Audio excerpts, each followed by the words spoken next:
ប្រជាជនយើងមិនទាន់បានបំពេញនៅកាតព្វកិច្ចក្នុងការតបស្នងសងគុណដល់បុព្វហេតុជាតិទឹកដីនៅឡើយគ្រប់គ្នានៅឡើយទេមានដែរអ្នកដែលជួយជុំជ្រែងប៉ុន្តែមានមួយចំនួនប៉ុន្តែមួយចំនួនទៀតរវល់តែនឹងភាពសប្បាយហួសព្រំដែនរវល់តែនឹងភាពគឺហាហួសព្រំដែនរវល់តែភាពភ្លើតភ្លើនរហូតភ្លេចរៀនភ្លេចសូត្រភ្លេចបំពេញកាតព្វកិច្ចទួនាទីជា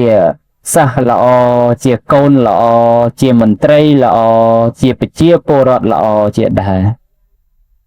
យើងមើលឃើញហេតុដែលនាំឲ្យសប្បាយរីករាយក្នុងពេលខ្លីតែមិនបានឃើញពីសេចក្តីវិនាសក្នុងកាលខាងមុខដែលមានពេលវែងចឹងហើយបុរាណយើងលោកទុកមរតកឲ្យយើងសឹកតែមានអត្តន័យឲ្យយើងពិចារណា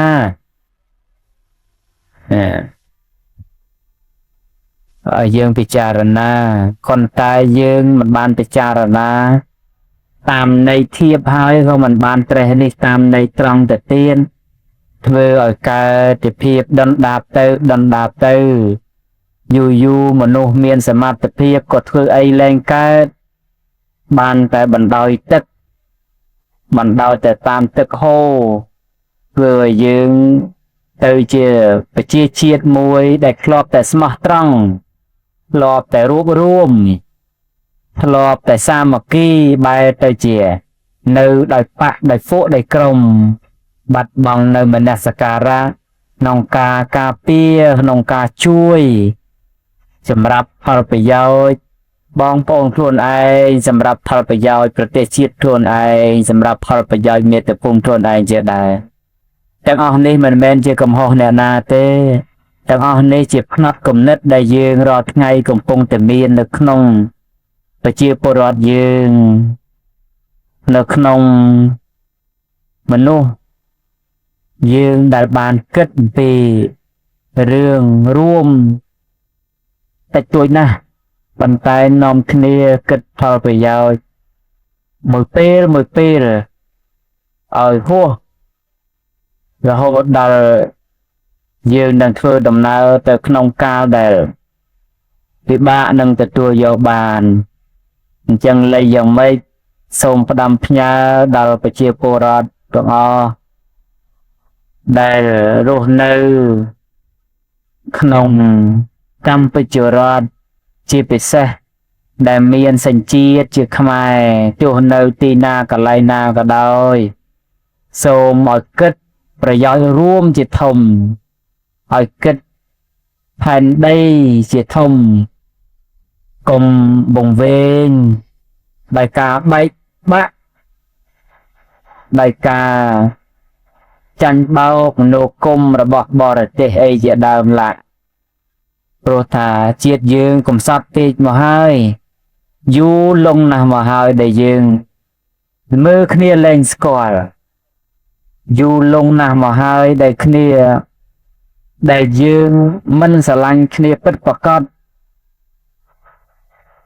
យូរលង់ណាស់មកហើយដែលយើងមើលបំណាំគ្នា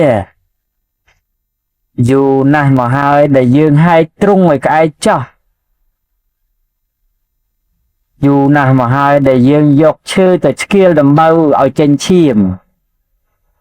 មកដល់ពេលនេះយើងចង់បន្តជីវភាពបែបនេះក៏តណាទៀតហេតុអីបានដែលគេហៅមកចំថ្ងៃគ្នានឹងថ្ងៃសឹកជួងព្រោះតាគោតែធ្វើពីលោហៈឌីសែលគ្រឿងផ្សំផ្សេងអត់ចេះយំទេមិនចេះស្រែកទេប៉ុន្តែគេកសាងរូបបដិមាគោនេះបុរាណតំណាងឲ្យព្រះនគរតំណាងឲ្យព្រះនគរដែលខ្មែរគេថាយើងចំណាំដំណើររឿងព្រះគោព្រះកែវនោះគឺគោនេះលោកបដូចនឹងព្រះនគរ កែវនៅលោកដូចជាមួយនឹងអាណាប្រជានរាជដែលរស់នៅក្នុងនគរនឹងកាលណាតែបែកបាក់សាមគ្គីទៅបាត់គោគោនឹងលោកឧបមាបីដូចព្រះនគរអញ្ចឹងតែនាំគ្នាបែកបាក់សាមគ្គីបាត់ព្រះគោក៏បាត់ព្រះនគរហ្នឹងឯងតែខ្មែរយើងមិនឆ្លើយត្រង់ទេខ្មែរយើងច្រើនតែប្រើសម្លោកវាសនាហើយជួងនឹងគោនេះហេតុដូចម្ដេចទៅខ្ញុំកណាអាត្មាថាជាគូនឹងគ្នាព្រោះពេលដែលកសាងរោងតម្កល់ហ្នឹងគឺថាគោជួងនិងលូងហ្នឹងនៅជាមួយគ្នាពេលណាដែលគេទុងជួងនឹងឡើងទៅឧបមាបីដូចជាសំឡេងគោដែលស្រែករោពេលល្ងាចចឹងឬក៏ពេលព្រឹកចឹងពេលដែលនរណាម្នាក់ទៅយោនលងនឹងទៅទុងនឹងជួងនឹងទៅហាក់បីដូចជាគោអសុបរាជនឹងស្រែករោយ៉ាងដូចនេះដែរបើន័យប្រៀបធៀបដោយត្រង់ឧបមាបីដូចជាសំឡេងដែលព្រះនគរនោះស្រែកដង្ហោយហៅឲ្យអាណាប្រជានរាជនាំគ្នាភ្ញាក់រលឹកធ្វើបុណ្យរក្សាសិលសន្សំទានមានចិត្តល្អស្មោះសរគិតផលប្រយោជន៍ជាតិផលប្រយោជន៍សាសនាអីជាតាអញ្ចឹងគោនេះ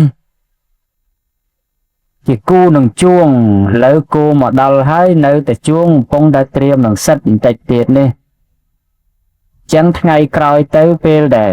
ឮសំឡេងជួងនឹងទៅហាក់បីដូចជាឮសំឡេងប្រគោស្រែកអញ្ចឹងហ្នឹងហើយមុងអញ្ចឹងទៅកំណាងថាម៉អញ្ចឹងទៅណាយើងចេះតែឧបមាទៅជាសំឡេងមួយជាសារដាស់តឿនឲ្យយើងភ្ញាក់រលឹកនាំគ្នាខំសាងសេចក្តីល្អក៏ពិតសច្ចរិតប្រឹងប្រែងរៀនសូត្រសិក្សាដើម្បីជាសសរទ្រូងដើម្បីជាអនាគតម្នុស្សម្នាក់ដែលអាចជាប្រយោជន៍ដល់ជាតិរបស់យើងព្រោះប្រជាជនយើងគឺថាមិនទាន់បានបំពេញនៅកាតព្វកិច្ចក្នុងការតបស្នងសងគុណដល់ឧបហេតុជាតិទឹកដីនៅឡើយគ្រប់គ្នានៅឡើយទេមានតែអ្នកដែលជួយជុំជ្រែងប៉ុន្តែមានមួយចំនួនប៉ុន្តែមួយចំនួនទៀតរវល់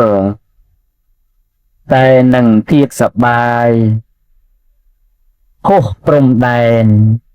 រវល់តែនឹងភាពគឺហាហួសព្រំដែនរវល់តែភាពភ្លើតភ្លើនរហូតភ្លេចរៀនភ្លេចសូត្រភ្លេចបំពេញកាតព្វកិច្ចទួនាទីជាសិស្សល្អជាកូនល្អជាមន្ត្រីល្អជាប្រជាពលរដ្ឋល្អជាដែរ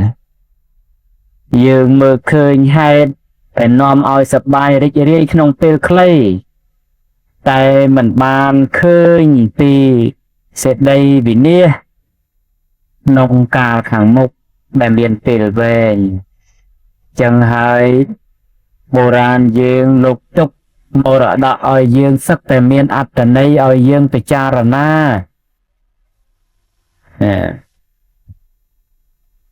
ឲ្យយើងពិចារណាប៉ុន្តែយើងមិនបានពិចារណាតាមន័យធៀបហើយក៏មិនបានត្រេះនេះតាមន័យត្រង់ទៅទៀតធ្វើឲ្យកើតភាពដុនដាបទៅយូរមនុស្សមានសមត្ថភាពក៏ធ្វើអីលែងកើតបានតែបណ្ដោយទឹកបណ្ដោយតែតាមទឹកហូរធ្វើឲ្យយើងទៅជាប្រជាជាតិមួយដែលធ្លាប់តែស្មោះត្រង់ធ្លាប់តែរួបរួមធ្លាប់តែសាមគ្គីបែរទៅជានៅដោយបកដោយពួកដោយក្រុម បាត់បង់នៅមនសិការៈក្នុងការការពារក្នុងការជួយសម្រាប់ផលប្រយោជន៍បងប្អូនខ្លួនឯងសម្រាប់ផលប្រយោជន៍ប្រទេសជាតិខ្លួនឯងសម្រាប់ផលប្រយោជន៍មាតុភូមិខ្លួនឯងជាដែរទាំងអស់នេះមិនមែនជាកំហុសអ្នកណាទេទាំងអស់នេះជាផ្នត់គំនិតដែលយើងរាល់ថ្ងៃកំពុងតែមាននៅក្នុង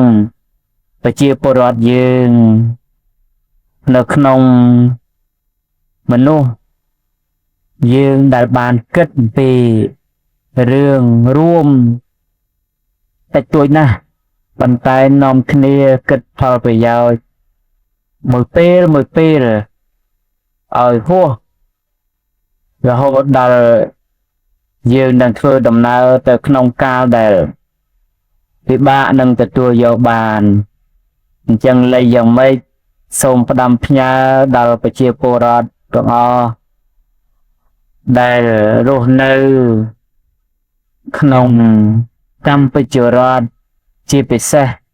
ដែលមានសញ្ជាតិជាខ្មែរទោះនៅទីណាកន្លែងណាក៏ដោយសូមឲ្យគិតប្រយោជន៍រួមជាធំ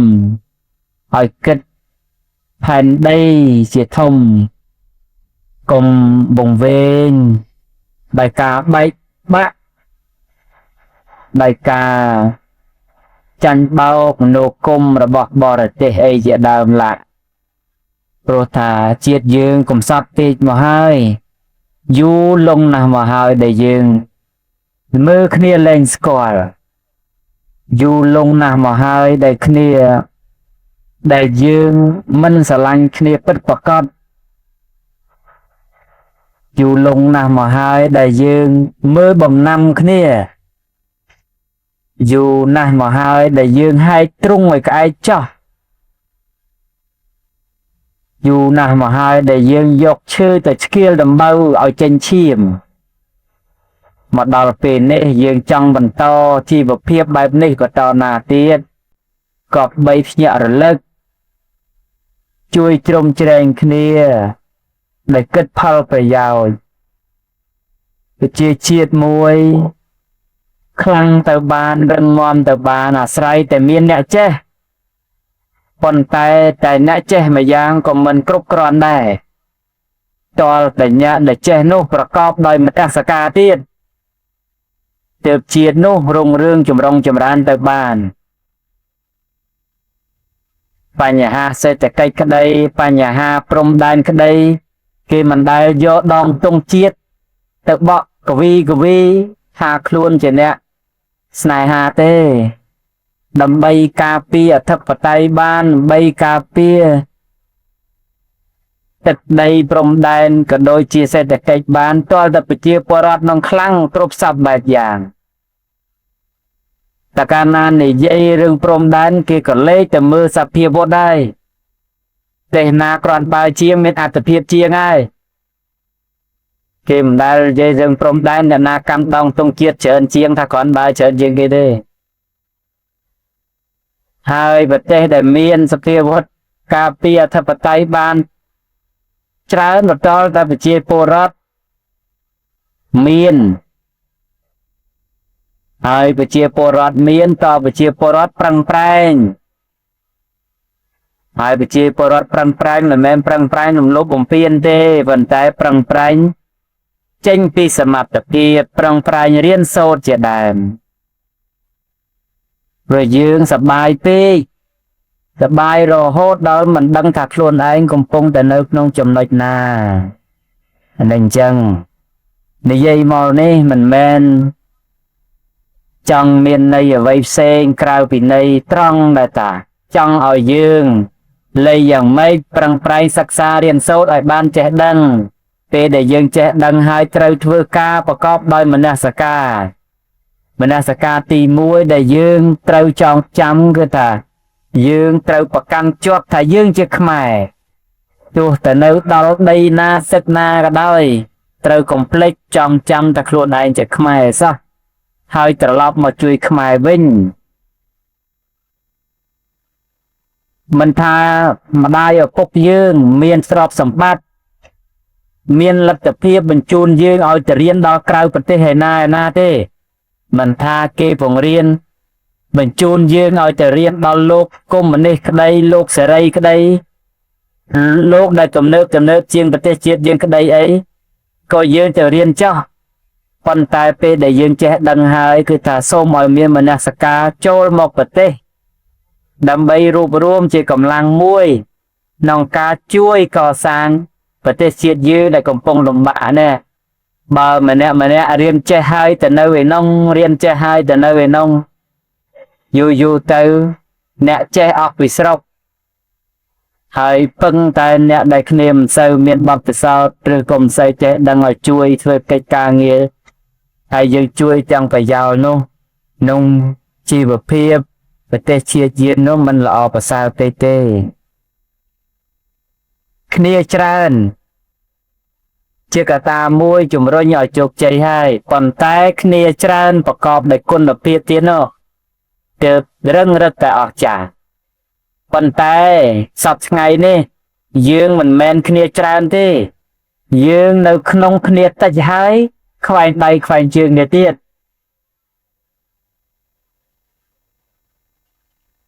គឺថាចំនួនប្រជាពលរដ្ឋមានតិចប៉ុន្តែការគិតរបស់ប្រជាពលរដ្ឋផ្នែកគំនិតរបស់ប្រជាពលរដ្ឋមានមិនត្រូវគ្នាបើរឿងធ្វើការងាររឿងគិតគូរអ្វីផ្សេងនេះគឺថាគិតមិនត្រូវគ្នាទេប៉ុន្តែរឿងដែលគិតត្រូវគ្នាគឺរឿងសប្បាយប៉ុន្តែរឿងសប្បាយហ្នឹងគឺថាត្រូវគ្នាណាអត់ចេះតោះអត់ចេះខុសអីទេប៉ុន្តែរាល់គំនិតដែលជាមនសិការក្នុងការបម្រើផលប្រយោជន៍រួមនេះយើងនៅមានខ្វះចន្លោះនេះជានិស្ស័យជាចរិតដែលប្រជាពលរដ្ឋយើងកំពុងតែមា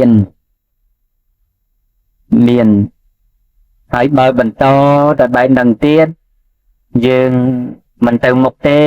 បើទៅមុខក៏ទៅដោយលំបាកដែរយើងបណ្ដាត្បាចេះតែដាស់តឿនថាมันអាចពឹងមនុស្សម្នាក់ទេបន្ទាប់តែពឹងមនុស្សទាំងអស់គ្នាឲ្យមនុស្សម្នាក់ទៅអូសទាញមនុស្ស3-4 លានអ្នក10 លានអ្នកឲ្យដើរទៅមុខដោយមួយដេកនឹងរួចបន្ទាប់តែមនុស្សទាំងអស់នោះប្រឹងប្រែងទៅខ្លួនឯងផងអានឹងទៅបានលឿនយើងពឹងតែនៃភូមិបណ្ដាប្រជាពលរដ្ឋអត់សហការទៅតែរឿងគេខ្លះអញ្ចឹងជាពលរដ្ឋយើងច្រើនតែមិនខ្វល់ពីខ្យល់ហើយដេកចាំតែលហើយតែអញ្ចឹងបើយើងសហការគ្នាទៅយើងរួបរวมសាមគ្គីគ្នាទៅលែងអីយើងនឹងទទួលបានផ្លែផ្កាជាផលវិជ្ជមានទេប៉ុន្តែបើយើងអត់សហការគ្នាអត់សាមគ្គីគ្នាទេដេកមើលបំណាំនេះទេអាហ្នឹងគេថាវិវរហើយហៅលែងលឺហើយនឹងត្រឹមយើងប៉ុណ្ណឹងនៅពិបាកនិយាយគ្នាចិត្តតម្រង់តកូនចៅយើងទៅមុខទៀតពិបាកនិយាយគ្នាខ្លាំងប៉ុណ្ណាទៅព្រោះថ្មតែប្រេះហើយវាប្រេះធំទៅវាមិនដែលប្រេះហើយ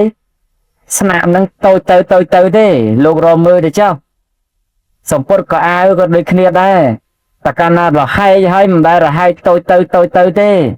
វាមានតែរហែកធំទៅយ៉ាងណាមិញផលវិជ្ជមាននិងអវិជ្ជមានក៏ដូចគ្នាដែរបើសម័យយើងនេះពលរដ្ឋអវិជ្ជមានប៉ុណ្ណឹងទៅហើយតទៅមុខទៀតយ៉ាងម៉េចទៅវិញ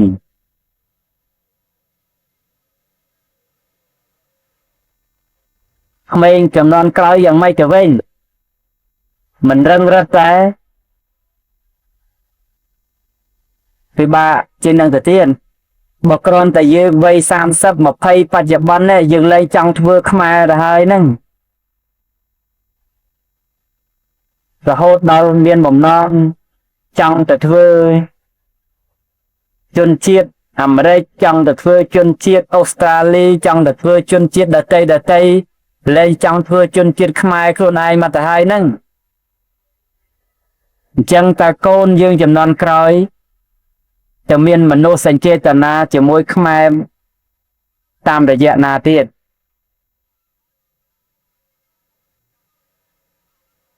ម៉ែឪលែងចង់ធ្វើខ្មែរហើយតើកូនប្រមាណភាគរយទៅដែលចង់ធ្វើខ្មែរនោះចង់កើតជាខ្មែរទៀតណាហើយខ្មែរក៏អភ័ព្វអីម្លេះបង្កើតទឹកដីឲ្យគេកើតឲ្យគេរស់បើតែគេធំដឹងក្តីគេលែងចង់ធ្វើខ្មែរ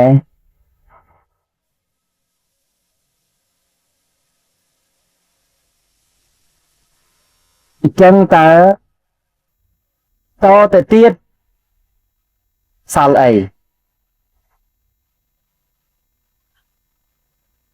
ហើយកុំបន្ទោសថាមិនបានជនជាតិដតីគេចូលមកនៅដីខ្មែរប្រវិតលាយដីមានតន់ចង្អៀតទេណា6ទៅ10លានអ្នកដីប្រព័ន្ធណានៃនៅខំរត់ទៅក្រៅបដាទៀតទៅរៀនមិនជាបញ្ហាទេទៅរៀនមិនមែនជាកំហុសទេប៉ុន្តែរៀនចេះហើយមិនព្រមមកជួយអានឹងបានរឿងយ៉ាប់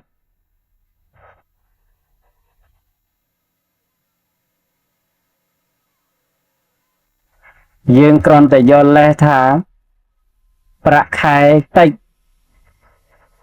មិនមកធ្វើទេធ្វើនៅខាងក្រៅទៅបានប្រាក់ខែច្រើនដោយសារតែប្រទេសជាតិយើងកំពុងមានប្រាក់ខែតិចនឹងហើយបានរកអ្នកចេះមកធ្វើជួយធ្វើម៉េចក៏ឆាប់បានកំណើនជីវភាពនឹងវាក្រាន់បើឡើងដើម្បីបង្កើនកំណើនសេដ្ឋកិច្ចរបស់យើងប្រទេសជាតិដែលកំពុងជួបសង្គ្រាមគេត្រូវការរកយុវជនយុវរីអ្នកក្លាហានត្រឹមត្រូវហើយប៉ុន្តែពេលដែលប្រទេសទទួលបានសុខសន្តិភាពគេត្រូវការអ្នកចេះឲ្យច្រើនអ្នកចេះកុំបាច់និយាយដល់តែចេះផ្នែកនយោបាយដឹកនាំរដ្ឋអីនោះគ្រាន់តែធ្វើម៉េចកែច្នៃស្រូវឲ្យទទួលបានទិន្នផលល្អគេហៅថាអ្នកចេះហើយមិនមែនថាទេតតែចេះដឹកនាំរដ្ឋចាំមកចូលរដ្ឋមិនមែនទេព្រោះការងាររដ្ឋជាការងាររបស់ថ្នាក់ដឹកនាំប៉ុន្តែការងារដែលចាំបាច់ឧទាហរណ៍យ៉ាងជាក់ស្ដែងតើយើងបរៀនប្រជាពលរដ្ឋយើងឲ្យចេះធ្វើស្រូវរបៀបម៉េចទទួលបានទិន្នផលល្អចេះធ្វើដំណាំរបៀបម៉េចទទួលបានទិន្នផលល្អហើយបង្រៀនប្រជាពលរដ្ឋយើងរបៀបម៉េចឲ្យមានសិលធម៌ល្អបញ្ហាដែលយើងមានដូចជាសម្រាមដូចជាអីដែលយើងគួរធ្វើម៉េចដើម្បីប្រជាពលរដ្ឋយើងយល់ដឹងផ្នែកសម្រាមឲ្យប្រជាពលរដ្ឋយើងយល់ដឹងផ្នែកគោរពសិទ្ធិមុននឹងក្រោយគឺថាសិទ្ធិទៅត្រូវការអ្នកចេះហើយយើងកុំឆ្ងល់ទៅហេតុអីប្រទេសជាតិយើងវាពិបាកដោយសារតែអ្នកមិនចេះវាច្រើនជាងអ្នកចេះតែប៉ុណ្្នឹងឯងអញ្ចឹងណានាគ្នាច្រើននៅក្នុងឈ្នះហើយនៅឈ្នះហើយអញ្ចឹងបានតែពេលខ្លះយើងសបាយហួរឲ្យដឹងអញ្ចឹងទៅសបាយហួរផ្លេចគិតកិច្ចគិតក្នុងការជួយគ្នាណាយើងចេះតែបង្កើតតែបញ្ហាដោយសារតែបញ្ហាវាមាននឹងហើយបានតែនាំគ្នាចូលរួមធ្វើម៉េចជួយកែប្រែបញ្ហានឹងផ្ដើមពីមនុស្សម្នាក់ទៅតែមានមនុស្សម្នាក់មានគ្រួសារមួយតែមានគ្រួសារមួយគំរូនឹងបង្កើតឲ្យមានភូមិមួយគំរូតែបង្កើតឲ្យមានភូមិមួយគំរូនឹងបង្កើតឲ្យមាន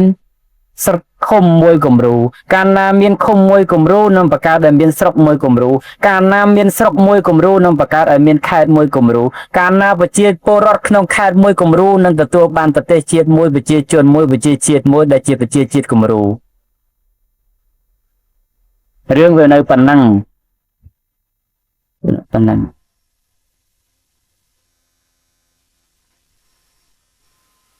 យើងថាយើងស្រឡាញ់ខ្មែរចុះតើប្រជាពលរដ្ឋខ្មែរប្រមាណភាគរយដែលប្រើប្រាស់ផលិតផលខ្មែរគឺចំណង់ចំណូលចិត្តមិនសូវជាចង់ប្រើរបស់ខ្លួនឯងទេផ្នត់គំនិតនេះដុះមកពីកៅអៅបេះដូងយើងគេថាយើងចង់ប្រើរបស់ប្រទេសជិតខាងដោយ អាងលើគុណភាពឬក៏សំអាងលើកត្តាផ្សេងៗអីជាណាចំណុចតូចៗទាំងអស់នេះដែលខ្មែរយើងនៅខ្វះចន្លោះហើយការខ្វះការយកចិត្តទុកដាក់ប្រទេសជាតិយើងវាមិនមែនក្រដល់ថ្នាក់រោគអ្វីមកកែច្នៃលំអរបស់ខ្លួនឯងឲ្យមើលទៅមានភាពតាក់ទាញសោះមើលទេប៉ុន្តែទេខ្លះយើងអាងហើយយើងខ្វះទំនួលខុសត្រូវរៀងៗខ្លួនយូរទៅក៏វាកើតជាយូរទៅដោយសពថ្ងៃអញ្ចឹងទៅអញ្ចឹងលេយ៉ាងម៉េចសូមឲ្យយើងក៏បីរួបរวมគ្នាគិតគូរសារជាថ្មីហើយផ្ដើមពីយើងធ្វើជាមនុស្សគំរូជាពលរដ្ឋគំរូទៅយូរលែងអីនឹងកូនចៅយើងល្អប្រសើរទៅទេអញ្ចឹងមានប្រពន្ធនឹងទៅជាចុងក្រោយសូមជូនពរដល់អិសរាធិបតីសម័យដើមទៀនលោកអុកញ៉ាដើមនោមទាវទាំងអស់មកប្រជាពុទ្ធបរិស័ទដែលរួមចំណែកក្នុងជួងក្តីក្នុងសមិទ្ធផលផ្សេងក្តីក្នុងពុទ្ធបាទក្តីក្នុងរូបសំណាកព្រះគោក្តីរូបណាអ្វីៗទាំងអស់នេះក្តីសូមឲ្យបាននៅសេចក្តីសុខជាភ័យយោភាទៅអនាគតសូមឲ្យទេវតារក្សាការពារคุ้មគ្រងអភិបាលរក្សាលោកគិតប្រាថ្នាយ៉ាងណាសូមឲ្យបានសម្រេចគ្រប់សារពើទាំងអស់កុំបីខ្លាចទៅជាបការៈដល់តែឡើយវីពុសទាំងទាំងសួរដំណើរនៅណែសត្វជួងចោះព្រមេឃបន្តិចទៀតបែបសិនយើងគិតមើលត្រង់ណាមានសង្គ្រាមផ្ទុះឡើងអ្នករត់ចោលផ្ទះសម្បែងគោក្របីដីស្រែចម្ការទ្រព្យសម្បត្តិត្រូវបំផ្លិចបំផ្លាញអាហ្នឹងគឺនឹងគុំតែមានគេយកឈាមស្រស់សាច់ស្រស់យកទៅបូជាការពារពាំងទ្រុងនៅនឹងព្រំដែនផងបើសិនអត់មានទេគេរុករៀនឈ្លានពានតាមចិត្តមកយើងនៅក្នុងនេះក៏មុខតែវិនិច្ឆ័យអន្តរាយចាត់ខ្ចាយពីណាត់ពីណែងប្រត់ប្តីប្រត់កូនប្រត់ចៅប្រត់ប្រពន្ធប្រត់ផ្ទះសម្បែងអស់ទ្រព្យសម្បត្តិតិចទីវិនិច្ឆ័យដូចគ្នាអញ្ចឹងគឺយើងនេះមិនភ្លេចនៅគុណទេអ្នកដែលនៅរស់យើងចង់ចាំវរៈភាពរបស់គាត់អ្នកដែលពលីទៅយើងជាអ្នកកាន់ពុទ្ធសាសនាជាពុទ្ធសាសនិកមិនត្រឹមតែចងចាំទេថែមទាំងតបស្នងពាក្យតបស្នងនេះវាខុសពីសងឲ្យរួចបានសងបើតបស្នងហ្នឹងវាមិនបានរួចទេក៏គ្រាន់តែថាទឹកចិត្តបើគេធ្វើមកលើយើង1លាន1សែនយើងទៅមិនរួចយើងបាន10 20អីតបអាហ្នឹងក៏ឈ្មោះថាជាមនុស្សកតញ្ញូកតវេទីដែរអញ្ចឹងដែលយើងធ្វើក្នុងទីនេះធ្វើបុណ្យទេកសលនេះគឺថាធ្វើបុណ្យតបស្នងគុណដល់វរៈកងទ័ពវរៈនគរបាលការពារព្រំដែននឹងដែលលោកបានសុខចិត្តស្លាប់ខ្លួនក្នុងការពារទៅមិនឲ្យព្រះនគរបានសុខហ្នឹងគឺថាជាមនុស្សដែលមានសក្តិលះបង់ស្អីក្បិតថាជាភារកិច្ចហ្នឹងក៏ដោយប៉ុន្តែ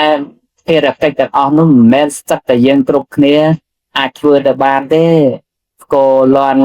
ក្ដុងមកក្របមកក្ដុងមកយើងជាពលរដ្ឋសិតតែមានកាតព្វកិច្ចការពារប្រទេសជាតិដូចគ្នាប៉ុន្តែយើងនាំគ្នារត់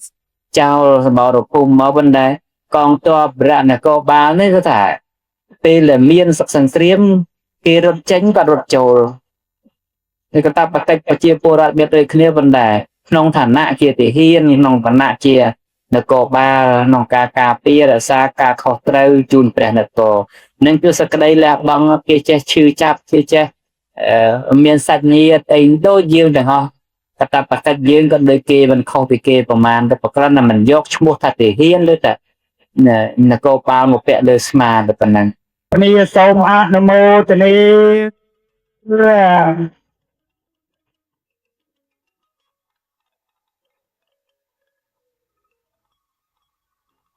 អនុមោទនីបូជាប្រតិបចំពោះព្រះសទ្ធមវិសេសទេសនាដើម្បីបានជាបរិសយបច្ច័យរួចចាត់ទុកគ្រប់គ្នាសូមអនុមោទនី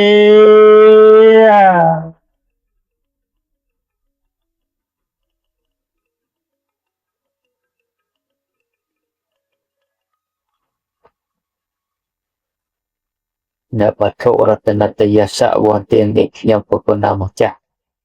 សូមធ្វើការក្រាបនមស្ការថ្វាយបង្គំចំពោះព្រះជន្ម3នៃព្រះត្រៃរតន៍មានព្រះពុទ្ធរតនៈ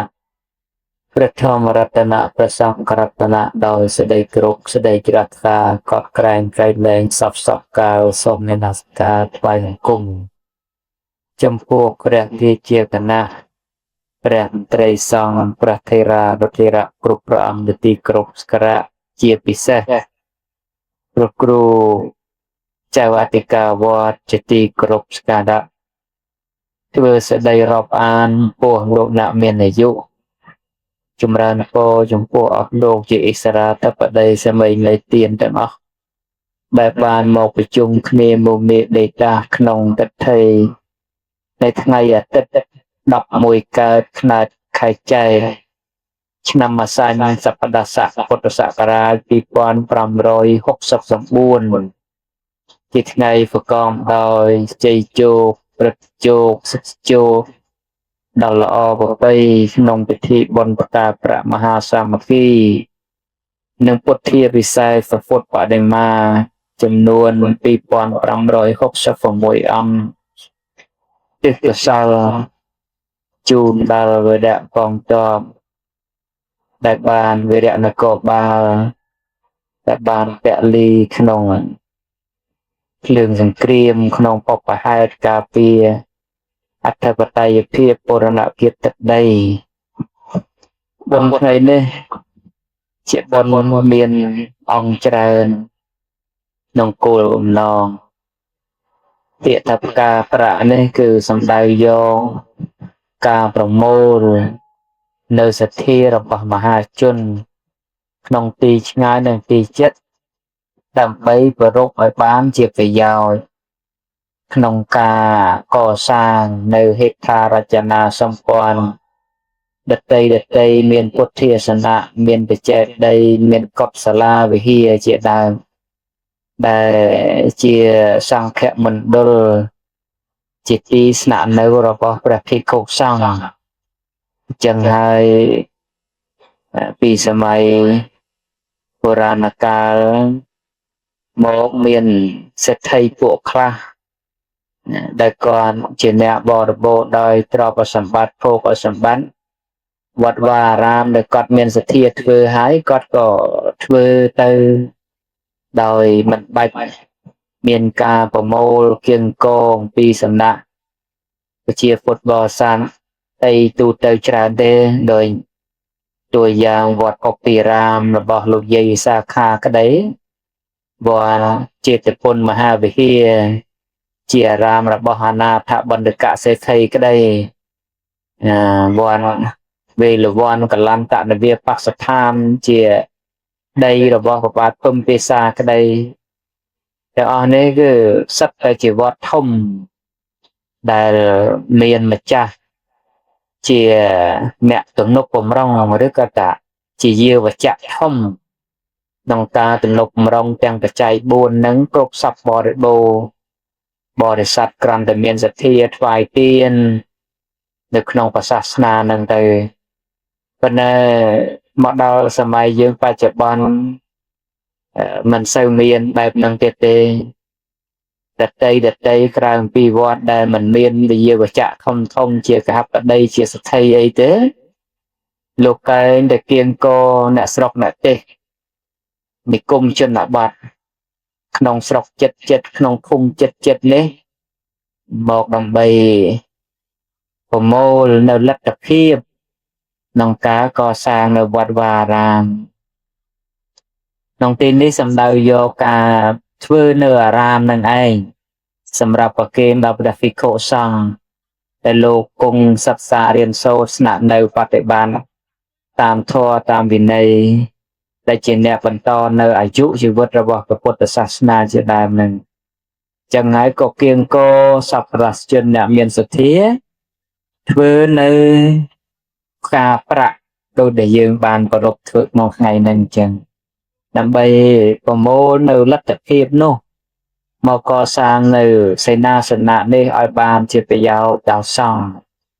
និងគឺជាបុណ្យដែលមានពីបុរាណមក តាមស្រុកតាមនិគម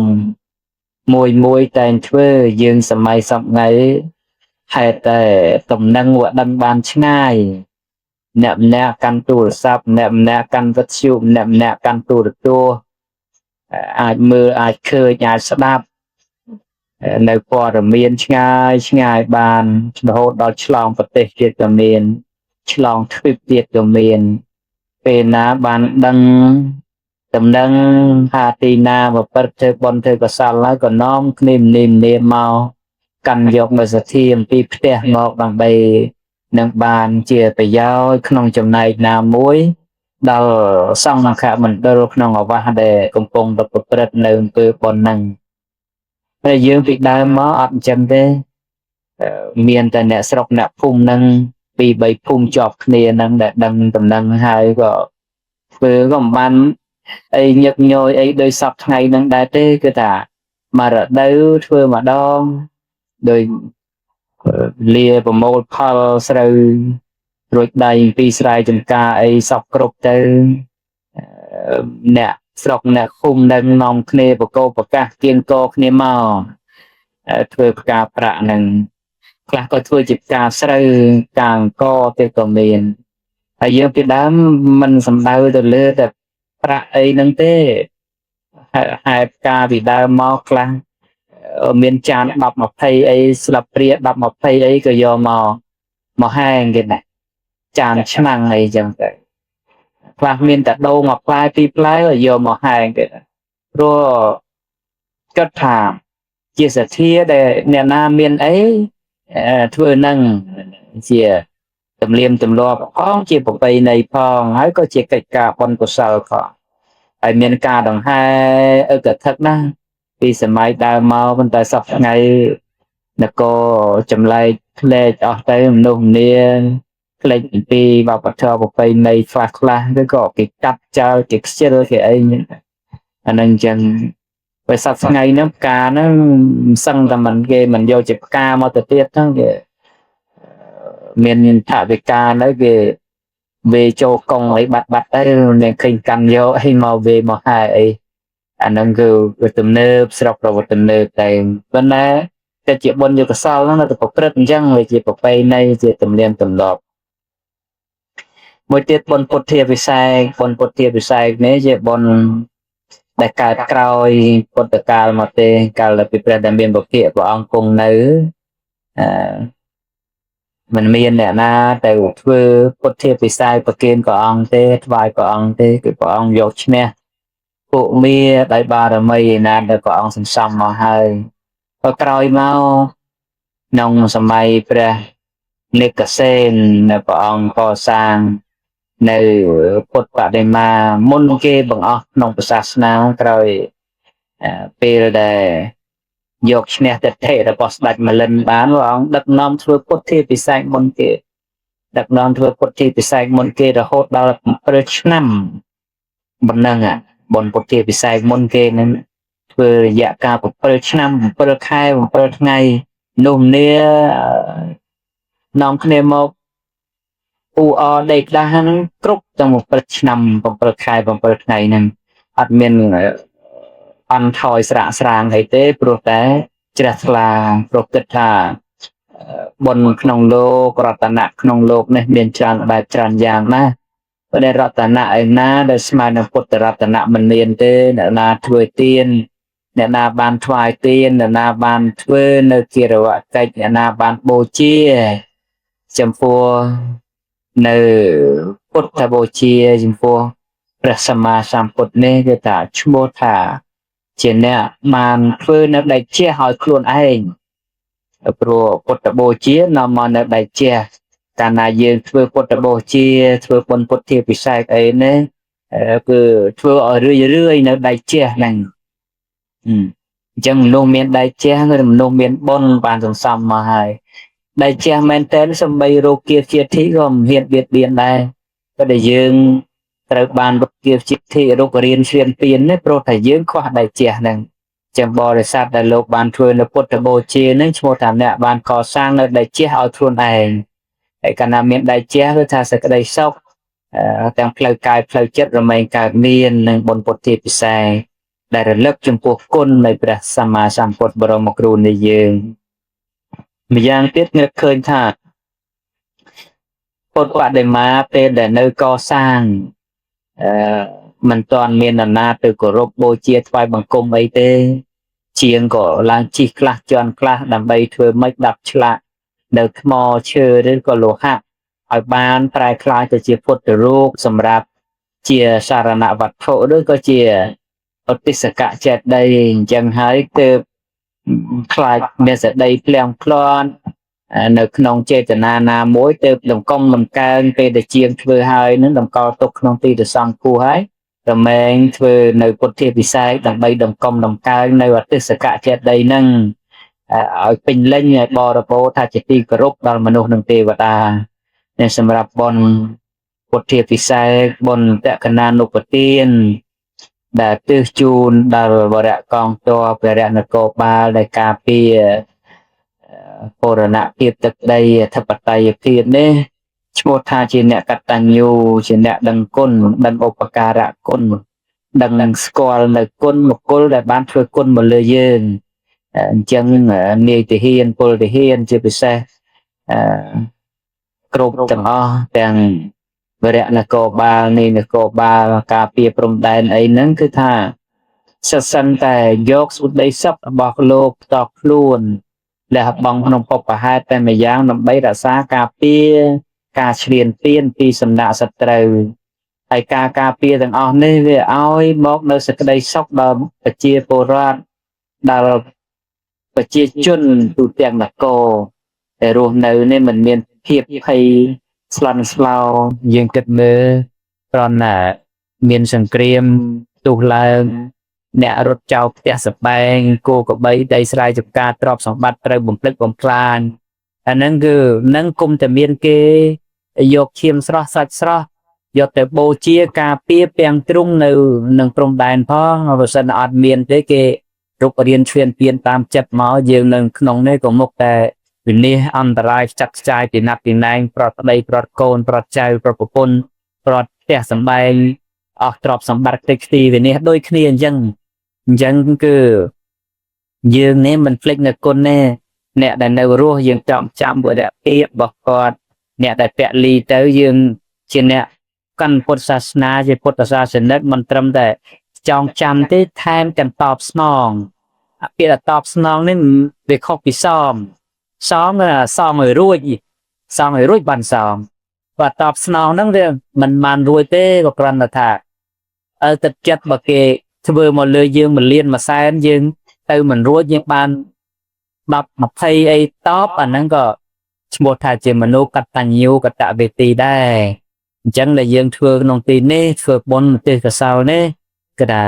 ធ្វើបុណ្យតបស្នងគុណដល់វរៈកងទ័ពវរៈនគរបាលការពារព្រំដែននឹងដែលលោកបានសុខចិត្តស្លាប់ខ្លួនក្នុងការពារទៅមិនឲ្យព្រះនគរបានសុខហ្នឹងគឺថាជាមនុស្សដែលមានសេចក្តីលះបង់ស្វ័យត្បិតថាជាភារកិច្ចហ្នឹងក៏ដោយប៉ុន្តែភារកិច្ចទាំងអស់នោះមិនមែនសិតតែយើងគ្រប់គ្នាអាចធ្វើទៅបានទេ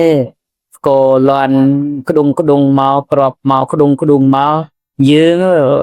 ជាពលរដ្ឋសិតតែមានកាតព្វកិច្ចការពារប្រទេសជាតិដូចគ្នាប៉ុន្តែយើងនាំគ្នារត់ចោលសមរភូមិមកប៉ុន្តែកងទ័ពរណគរបាលនេះគឺថាពេលដែលមានសឹកសង្គ្រាមគេរត់ចេញក៏រត់ចូលហើយកាតព្វកិច្ចប្រជាពលរដ្ឋមានដូចគ្នាប៉ុន្តែក្នុងឋានៈជាទាហានក្នុងឋានៈជានគរបាលក្នុងការពាររក្សាការខុសត្រូវជូនព្រះនគរនឹងគឺសក្តីលះបង់គេចេះឈឺចាប់គេចេះមានសាច់ញាតិអីដូចយើងទាំងអស់កាតព្វកិច្ចយើងក៏ដូចគេមិនខុសពីគេប្រមាណទៅប្រក្រណមិនយកឈ្មោះថាទាហានឬតែនគរបាលមកពាក់លើស្មាទៅប៉ុណ្ណឹងអាហ្នឹងគឺថាឧបការៈគុណហ្នឹងសម្រាប់ផែនដីហ្នឹងគឺថាមានឧបការៈគុណដែលពណ៌នាទៅឲ្យបោះបាយអធិប្បាយទៅវែងឡាយឆ្ងាយប៉ុណ្ណាក៏មិនអស់អំពីគុណដែលយើងត្រូវនិយាយអញ្ចឹងហើយបានតែយើងជាអ្នកស្គាល់នៅឧបការៈគុណហ្នឹងបានទៅនាំគ្នា